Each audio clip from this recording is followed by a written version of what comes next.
Selamat pagi pemirsa, apa kabar Anda hari ini? Senang sekali kami dapat menjumpai Anda dalam berita Papua hari ini. Saya Yuni Rumbarar beserta tim redaksi telah menyiapkan sejumlah berita menarik dan aktual untuk Anda. Berikut 3 berita utama.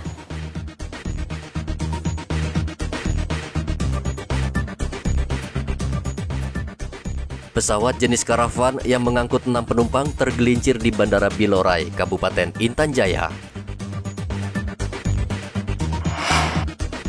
Pencarian Siti Aminah, korban tenggelam di Muara Migiwia Mimika, belum membuahkan hasil.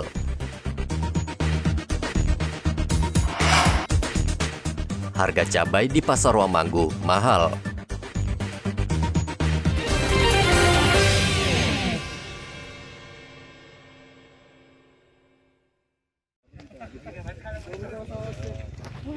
Insiden pesawat tergelincir kembali terjadi. Kali ini menimpa pesawat karavan dengan nomor penerbangan PKFSW yang tergelincir saat mendarat di Bandara Bilorai, Sugapa, Kabupaten Intan Jaya, Senin kemarin. Saat mendarat, pesawat yang dikemudikan pilot Alion mengalami pecah ban hingga akhirnya tergelincir keluar lintasan bandara. Pilot dan 6 penumpang pesawat selamat dalam insiden ini, namun pesawat mengalami kerusakan pada baling-baling depan. Terima kasih dapat kami informasikan, tadi pagi sekira pukul 08.37 telah terjadi kecelakaan pesawat, yaitu pesawat jenis SAS PKPSW yang bermuatan sembako dan 6 penumpang. Ini tergelincir di Bandara Bilorai, Sugapa, Kabupaten Intan Jaya. Pesawat ini terbang dari Nabire kurang lebih 45 menit menuju Intan Jaya. Atas peristiwa tersebut tidak ada korban jiwa, ya, karena 6 penumpang dan 1 pilot serta awak pesawat itu dalam keadaan sehat walafiat. Pesawat dipiloti oleh Kapten Alion Bileo dan FO Irela Yudias, keduanya dalam keadaan sehat walafiat. Untuk bandara saat ini bisa digunakan oleh pesawat-pesawat lain yang datang dan pergi dari ke Intan Jaya maupun keluar dari Intan Jaya. Kemudian pesawat dengan kondisi ban pecah, ya, baling-baling, kemudian bagian bagasi itu rusak. Kalau rekan-rekan bisa lihat kondisi dari pesawat dalam gambar seperti ini.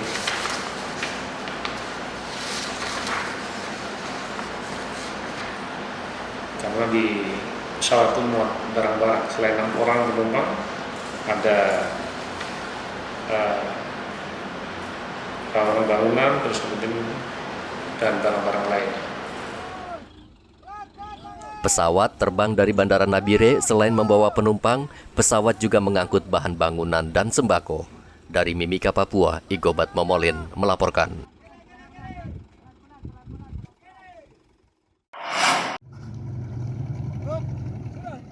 Hingga sepekan tim SAR belum menemukan Siti Aminah, korban kapal tenggelam di Muara Migiwia Mimika. Tim SAR sudah menyisir pantai di sekitar lokasi tenggelamnya kapal hingga ke laut lepas, namun belum membuahkan hasil. Sesuai dengan aturan, tim SAR akan menghentikan pencarian setelah melewati batas waktu 7 hari. Kendati demikian, petugas akan terus memantau situasi. Hari ini kami Basarnas Timika telah melaksanakan operasi SAR dan hasil masih nihil. Dari hari pertama sampai hari ke-6 hari ini kami melaksanakan pencarian dari wilayah TKP sampai ke arah distrik Amar dan 10 nautical mile keluar di laut. Pencarian pun dilakukan di dalam sungai-sungai yang ada di TKP dan sampai hari ini masih nihil. Kami berupaya untuk memaksimalkan pencarian. Tadi pagi juga kita lewat darat dari TKP sampai di Kampung Ipaya. namun pencarian masih nihil. Untuk hari ke-6 ini kami menarik semua personil dan melakukan pemantauan 1 hari besok, hari ke-7 direncanakan kita akan tutup operasi SAR dan seluruh unsur yang terlibat kita kembalikan ke satuan masing-masing. Terima kasih. Dan apabila ada ditemukan tanda-tanda korban ataupun objek-objek yang dicurigai milik korban, agar dapat segera disampaikan oleh kami dan kami akan lanjutkan kembali untuk evakuasi korban. Siti Aminah bersama suaminya Mansur tenggelam saat perahu yang mereka tumpangi dihantam ombak di Muara Migiwia. Sementara pengemudi kapal Abraham berhasil menyelamatkan diri. Jasad Mansur ditemukan 2 hari kemudian, namun istrinya Siti Aminah hingga saat ini dinyatakan hilang. Dari Mimika, Papua, Igobat Memolin melaporkan.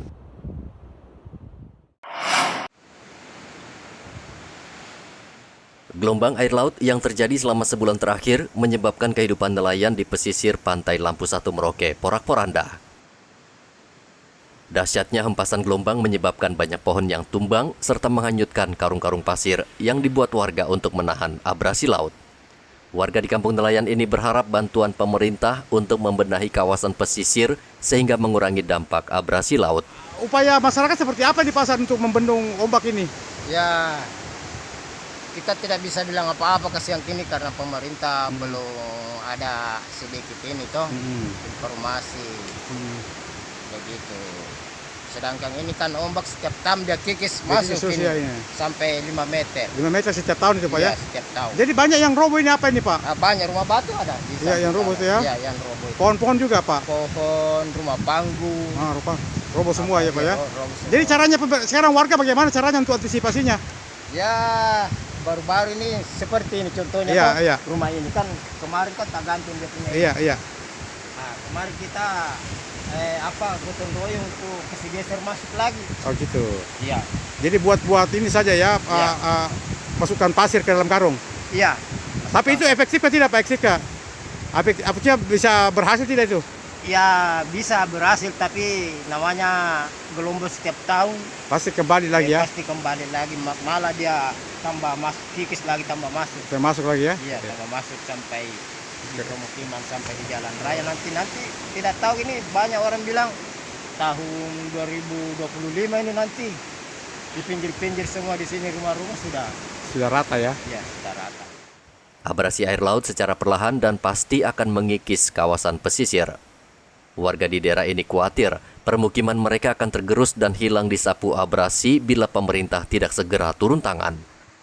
Cuaca buruk yang terjadi selama Januari lalu menjadi salah satu penyebab gelombang laut yang tinggi, sehingga mengikis kawasan pesisir yang banyak dihuni nelayan di Merauke. Muhammad Ridwan melaporkan dari Merauke, Papua. Cuaca buruk yang terus melanda perairan selatan Papua memaksa ratusan kapal penangkap ikan berlindung di dermaga perikanan Merauke. Tinggi gelombang laut yang mencapai lebih 5 meter ditambah hujan dan angin kencang menyebabkan kapal-kapal yang sedang berada di laut lebih memilih untuk berlabuh di dermaga.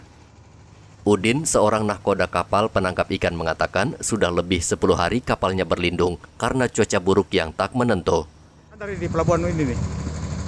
Baru 10 hari. 10 hari. Itu kenapa Pak Udin? Memang cuaca buruk ya? Iya cuaca buruk. Itu ombaknya sampai berapa meter Pak Udin? Kadang 3 meter, 4 meter. Terus ada angin hujan juga ya? Iya, kencang angin. Ini ada berapa banyak kapal di sini Pak Udin ini? Lebih 300 ini. 300 masuk ini ya? Iya. Nah ini rencana sampai berapa lama di sini Pak Udin? Sampai tanggal 4. Tanggal 4. Kalau ada izin keluar ya? Iya. Sampai sekarang sudah ada izin keluar dari KSP belum? Belum ada ya? Izin. Oh, jadi sementara nganggur saja nih? Iya, menganggur. Kapal-kapal yang berlindung di Merauke berasal dari sejumlah daerah yang memang mencari ikan di perairan selatan Papua, seperti dari Surabaya, Sulawesi, Maluku, dan Nusa Tenggara Timur. Muhammad Ridwan melaporkan dari Merauke, Papua.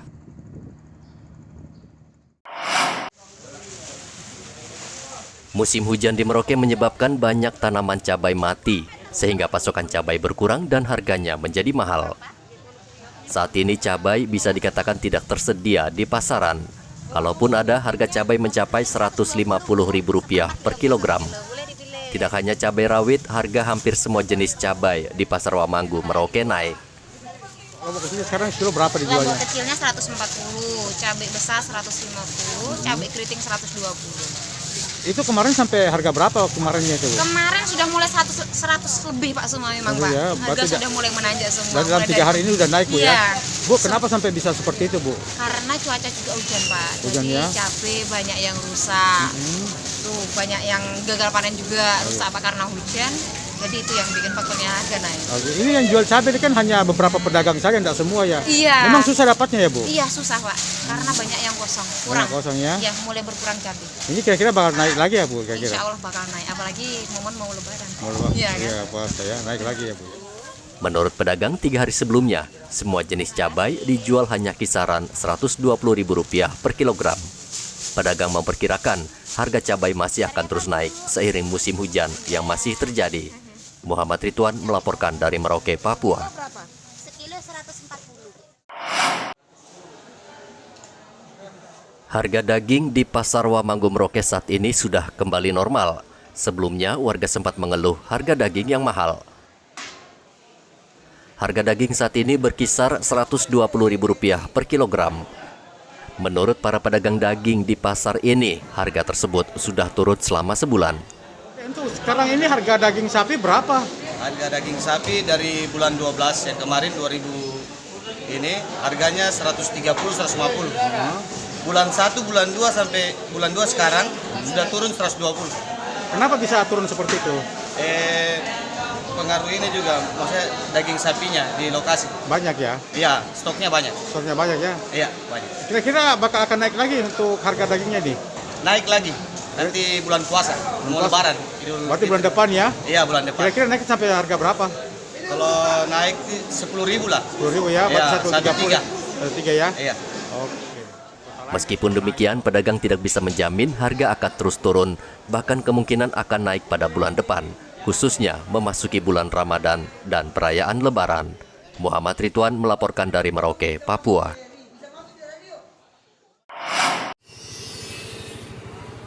Panitia Hari Besar Indonesia menggelar peringatan Isra Mi'raj yang dilangsungkan di Masjid Raya Kota Jayapura, Senin kemarin. Peringatan Isra Mi'raj tahun ini menjadi momentum penting bagi umat Islam untuk menjaga persaudaraan dan keharmonisan beragama di Papua. Wakil Wali Kota Jayapura Rustan Saru mengatakan, perintah sholat 5 waktu adalah kewajiban bagi umat Islam. Untuk itu menurutnya umat Islam dituntut untuk mengaktualisasikan perintah sholat 5 waktu ini dalam kehidupan berbangsa dan bernegara. Ini adalah momen yang sangat tepat menjelang bulan Ramadan yang akan datang di bulan April 2022. Karena kondisi situasi daerah kita sekarang ini semakin hari semakin majemuk, maka sangat perlu suatu teladan, suatu contoh dan aplikasi di sehari-hari. Untuk itu dengan momen peringatan Isra Mi'raj ini kita berharap seluruh masyarakat khususnya Muslim di tanah Papua, Kota Jayapura bisa mengaplikasikan perintah sholat itu 5 kali sehari semalam dalam bermasyarakat, bertetangga dan hidup satu sama lain di tempat kompleks daerah di kabupaten kota masing-masing, terutama di Kota Jayapura. Kenapa ini penting? Karena orang yang sudah sholat minimal hubungannya dengan Allah sudah tentu sudah terjaga, juga terpelihara hubungan dengan masyarakat sekitarnya. Maka kita minta ketika umat Islam memperingati hari ini Isra Mi'raj. Asisten 2 Setda Papua Muhammad Musaat mengatakan ukhuwah atau persaudaraan yang telah terjalin selama ini di Papua hendaknya tetap terjaga agar Papua tetap damai dan tentram. Untuk meningkatkan hubungan kita dengan Allah, alhamdulillah, dan juga hubungan kita dengan sesama manusia. Itu menetas. Inilah yang khusus untuk kita semua. Saya tadi menyampaikan sebenarnya ada tiga harapan besar. Pertama, umat Islam harus tampil sebagai teladan. Itu harus menjadi teladan, memberikan keteladanan tanpa harus melihat di kiri, di kanan, atau di depan, di belakang. Masing-masing orang harus tampil dengan keteladanan sehingga kalau semua punya pemimpin itu pasti suasana di Kota Jayapura ini, di Papua ini akan bisa tenang, bisa aman, kemudian juga kebersihan yang bisa terjamin, dan dengan demikian mudah-mudahan bencana-bencana yang selama ini kita hadapi akan bisa hilang. Peringatan Isra Mi'raj ini dilakukan dengan protokol kesehatan. Setiap umat yang hadir wajib memakai masker dan duduk berjarak. Afi Tindarto melaporkan dari Kota Jayapura, Papua.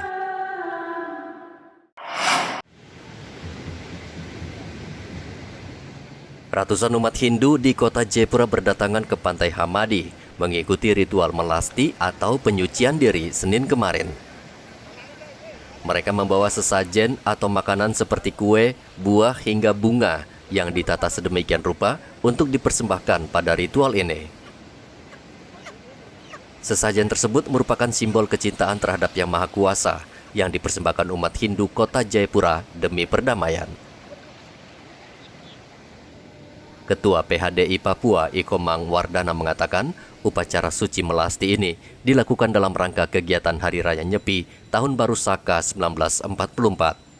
Menurut dia, Pantai Hamadi dipilih sebagai tempat persembahyangan karena bersih dan juga sebagai ikon Jembatan Merah.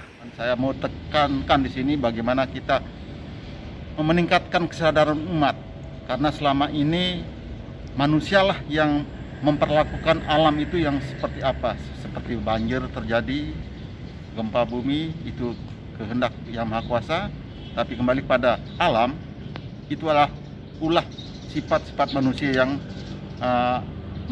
menyebabkan alam ini menjadi rusak, sehingga bagaimana kita bisa menetralisir sifat-sifat manusia itu menjadi positif, sehingga yang selama ini merusak, sehingga bagaimana kita bisa menanamkan moral kepada umat sedharma khususnya, sehingga kelestarian alam yang sudah carut marut ini bisa positif energinya, sehingga kita sebagai manusia dapat menghirup udara yang baik dan segar di alam yang terbuka ini. Begitu juga saya menghimbau kepada umat sedharma dimanapun berada, karena Kota Jayapura masuk level 3 PPKM, sehingga apapun kebijakan pemerintah harus kita lakukan dan ikuti. Dengan demikian juga tentang vaksin bagi umat sedharma dan seluruh masyarakat yang ada di Kota Jayapura dan Papua pada umumnya, marilah kita ikut berpartisipasi dengan mengikuti vaksin itu sendiri. Dengan mengikuti vaksin berarti kita menjaga diri kita sendiri, menjaga keluarga, menjaga orang lain, dan juga menjaga masyarakat pada umumnya. Pandita Hindu Kota Jayapura Iwayan Wira Atnyana mengajak seluruh umat Hindu menerapkan ajaran takwa masi agar Indonesia menjadi negara kuat dan maju. Melaksanakan rangkaian pelaksanaan Hari Raya Nyepi yang diawali dengan upacara melasti. Melasti yang sudah dilaksanakan tadi, tepatnya di Pantai Hamadi, adalah bertujuan untuk penyucian alam besar dan alam kecil. Melasti adalah memisahkan unsur-unsur kekotoran di dalam alam besar dan alam kecil tadi. Alam besar yang dimaksud adalah menyucikan seluruh alam ini. Apalagi di masa pandemi COVID-19 yang begitu mewabah sampai saat ini, kami umat Hindu dan seluruh umat manusia yang hadir di dunia saat ini mengajak, karena Tuhan pun, para dewata pun turun di hari yang sakral ini untuk melakukan yang namanya penyucian diri. Bukan saja manusia, tentu alam ini. Maka Tatwa Masi yang tadinya adalah engkau adalah aku juga adalah engkau. Bagaimana keseimbangan penyucian ini terjadi. Jadi menghilangkan unsur-unsur kekotoran yang ada, sehingga semua di dalam menyambut tahun baru ini semua dalam keadaan suci. Ritual melasti dilaksanakan setiap tahun di Pantai Holtekam, Jayapura. Namun kali ini dilaksanakan secara terbatas dengan jumlah umat hanya 300 orang. karena kota Jayapura berada dalam PPKM level 3. Hendra melaporkan dari kota Jayapura, Papua.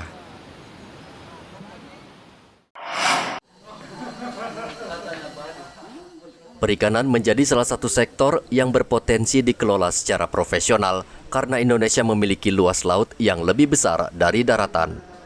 Di Papua Barat, sektor perikanan sangat menjanjikan, namun karena keterbatasan sumber daya manusia, bidang perikanan belum terkelola dengan baik.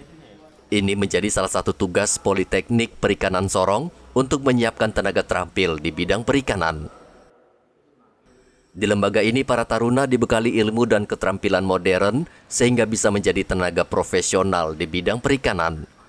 Dari ratusan taruna yang menempuh pendidikan di Politeknik Perikanan Sorong, 60% merupakan anak-anak asli Papua. Mereka merupakan masa depan Papua dan diharapkan setelah menuntaskan perkuliahan, mereka mampu bersaing dan memajukan Papua Barat di sektor perikanan. Menariknya, seluruh putra daerah asli Papua yang juga berasal dari pulau-pulau terluar mendapat beasiswa dari negara alias belajar secara gratis. Saya lihat di sini semangatnya luar biasa ya, di SUPM maupun di Poltek yang notabene dari seluruh peserta didiknya itu 60% ya Bu ya, itu putra daerah. Ini suatu kesempatan yang besar ya buat masyarakat di Papua dan Papua Barat untuk bisa mendapatkan kesempatan pendidikan. Apalagi sekolah kita ini baik SUPM maupun Poltek itu 60% itu didedikasikan kepada anak pelaku utama. Jadi anak nelayan, anak pembudidaya, anak pengolah, anak menggaram. Jadi anak-anak yang memang orang tuanya sudah bekerja di sektor kelautan perikanan. Nah, ini ada satu terobosan yang menarik bagaimana di SUPM maupun Poltek khususnya itu sudah memberikan kesempatan yang besar untuk putra-putra yang ada di pulau perbatasan. Ya, bayangkan untuk pulau perbatasan kesempatan untuk sekolah ya, apalagi sampai ke perguruan tinggi seperti Politeknik, itu kesempatan yang langka. Dan mereka sekolah di kita itu yang 60% anak pelaku utama itu bebas biaya. Datang sampai lulus boarding, dia semua dibiayain oleh negara. Untuk mencetak ahli madya di sektor perikanan, Politeknik Perikanan Sorong bekerja sama dengan perusahaan yang bergerak di bidang perikanan.